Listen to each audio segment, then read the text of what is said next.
नमस्कार बच्चों। एक बार फिर आज आपके राजेश सर आपके सामने प्रस्तुत हैं वर्कशीट नंबर 38 के साथ। विषय कैदी और कोकिला। कवि का नाम है माखनलाल चतुर्वेदी। इस कविता के 3 भाग हम पहले पढ़ चुके हैं। आज हमारे सामने यह चौथा भाग है। परिचय पढ़ लेते हैं पहले बच्चों।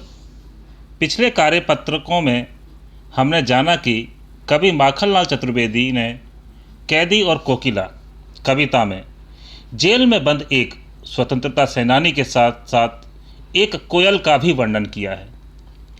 प्रस्तुत पंक्तियों में कवि ने स्वतंत्र कोयल एवं बंदी कैदी की मन स्थिति की तुलना बड़े ही मार्मिक ढंग से की है। तो जैसा कि बच्चों आपको पता होगा कि कवि जेल में बंद है और कोयल उनकी खिड़की पर आकर बैठ जाती है। कोयल के माध्यम से कवि अपने क्रांतिकारी विचारों का वर्णन कर रहे हैं। अभी जो पंक्तियां हम पढ़ने जा रहे हैं उन पंक्तियों में कवि अपनी और कोयल के मध्य में जो विषमताएं हैं उनका वर्णन कर रहे हैं। तो बेटा अब हम इस कविता की इन पंक्तियों को पढ़ते हैं। तुझे मिली हरियाली डाली, मुझे नसीब कोठरी काली।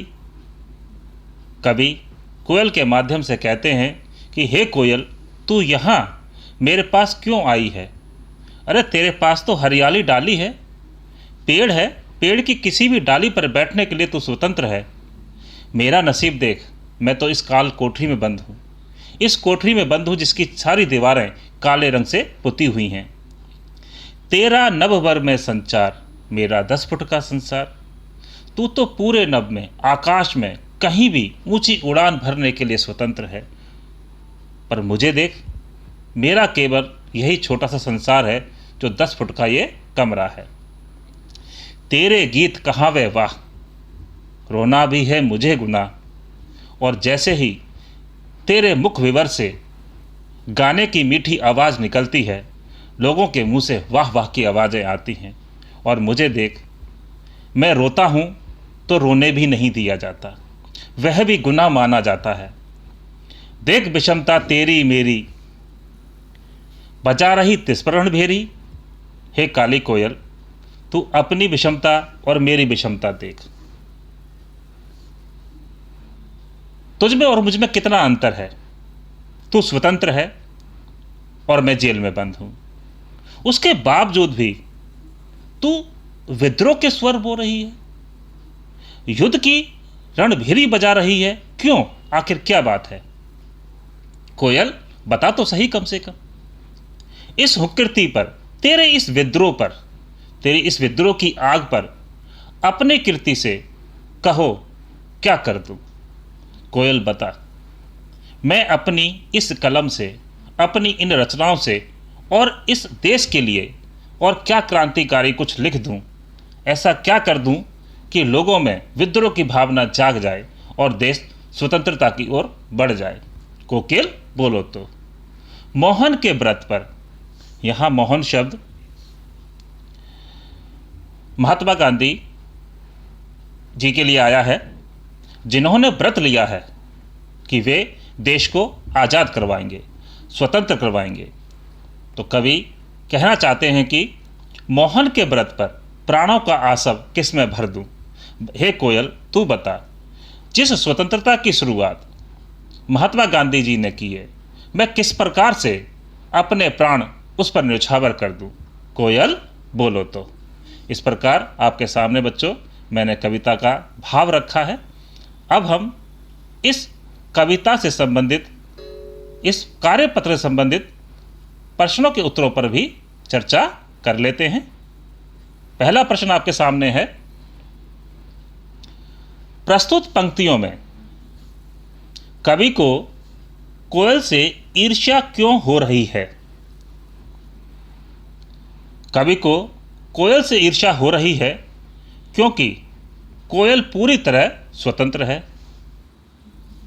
वह पेड़ की डाली पर कहीं भी बैठ सकती है, कहीं पर भी विचरण कर सकती है और अपने मन चाहे गीत गा सकती है। वहीं दूसरी ओर कैदी के लिए जेल में अंधकार से भरी 10 फुट की चारदीवारी है, जिसमें उसे अपना जीवन बिताना है। वह वहां अपनी इच्छा अनुसार कुछ भी नहीं कर सकता। कोयल के मधुर गान को सुनकर सब लोग वाह वाह कहते हैं। वही कैदी के रोने को भी कोई नहीं सुनता। यही कारण है कि कवि को कोयल से ईर्ष्या हो रही है। अब आपके सामने दूसरा प्रश्न बेटा। प्रस्तुत पंक्तियों का भाव स्पष्ट कीजिए। तेरे गीत कहावे वाह, रोना भी है मुझे गुनाह, देख विषमता तेरी मेरी, बजा रही तिस पर रणभेरी। इसका उत्तर है, इन पंक्तियों के माध्यम से कवि माखनलाल चतुर्वेदी कहना चाहते हैं कि हे कोयल, तुम्हारे गीत सुनकर लोग वाह वाह कह उठते हैं, जबकि मेरा रोना भी जेल अधिकारियों को अपराध लगता है, अर्थात मैं रो भी नहीं सकता हूँ। तू मेरी और अपनी दशा में अंतर देख, और इस पर भी तुम देशवासियों को अंग्रेजों से संघर्ष करने के लिए रणभेरी बजा रही हो। प्रश्न 3 बेटा। उन पंक्तियों को छांटकर लिखिए जहां गांधी जी द्वारा चलाए जा रहे स्वतंत्रता संग्राम का वर्णन है। उत्तर है बेटा इसका, वे पंक्तियां हैं, मोहन के व्रत पर प्राणों का आसव किसमें भर दूं, कोकिल बोलो तो।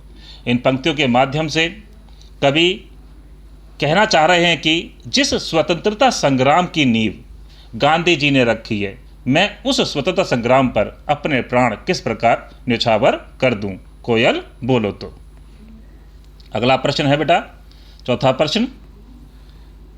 आपके अनुसार कवि देश की आज़ादी के लिए क्या क्या कर सकता है, सोचकर लिखिए। इसका उत्तर है, कवि का हथियार उसकी कलम होती है। कवि का कर्म है कविताएं लिखना, अर्थात कवि तरह तरह के भावों वाली कविताएं लिखकर देशवासियों को स्वतंत्रता के लिए जागरूक कर सकता है।